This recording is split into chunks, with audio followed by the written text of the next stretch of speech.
can එකයි able එකයි පාවිච්චි කරන්නේ කොහොමද ඉංග්‍රීසි වල? මුලින්ම මෙන් අදහස් කරන්නේ වර්තමාන කාලයේදී ක්‍රියාවක් කරන්න පුළුවන් කියලා.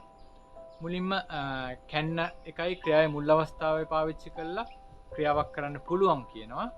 ඒ වගේම is am able එක ක්‍රියාව අරගෙන ඒත් අදහස් කරන්නේ ක්‍රියාවක් කරන්න පුළුවන් කියලා.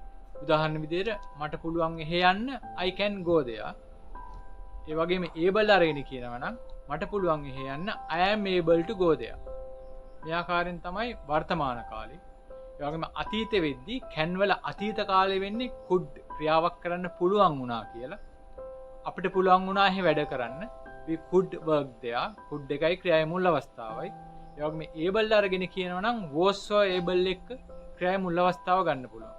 අපිට පුළුවන් වුණා එහෙ වැඩ කරන්න we were able to work there.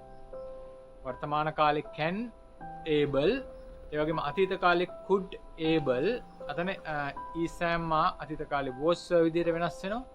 අනාගත කාලෙ වෙද්දී will පුළුවන් වේවි කියන අදහස කියන්නේ එතෙන්දී will can කියන්නේ මේ ක්‍රම දෙකටම එක ක්‍රමයයි තියෙන්නේ. will be able එක ක්‍රියාවේ මුල් අවස්ථාව ගන්න ඕනේ. will can කියන්නේ will be able අරගෙන තමයි වාක්‍ය නිර්මාණය කරන්නේ ක්‍රියාවක් කරන්න පුළුවන් වේවි කියලා. උන්ට මෙහි නතර වෙන්න පුළුවන් වේවි. they will be stay here.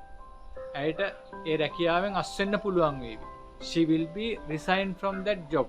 මේ ආකාරයෙන් තමයි ක්‍රම දෙකටම අනාගත කාලෙදී will be able එක will be able පාවිච්චි කරලා වාක්‍ය නිර්මාණය කරන්නේ. ඉතින් මේකේ ඇත අනාර්ථය නැත අනාර්ථය ප්‍රශ්නාර්ථය ඒ වගේම නැත ප්‍රශ්නාර්ථය ඒ වගේම could අරගෙන තව වාක්‍ය ලියවෙන විදි අපි මේ හැම දෙයක්ම නිබන්ධන වලින් පැහැදිලිව සාකච්ඡා කරනවා. ඉතින් අපි ඉංග්‍රීසි කතා කරන පන්තියේ එකතු වෙලා මේ හැම දෙයක්ම පිළිවෙලට පැහැදිලිව ඉගෙන ගන්න.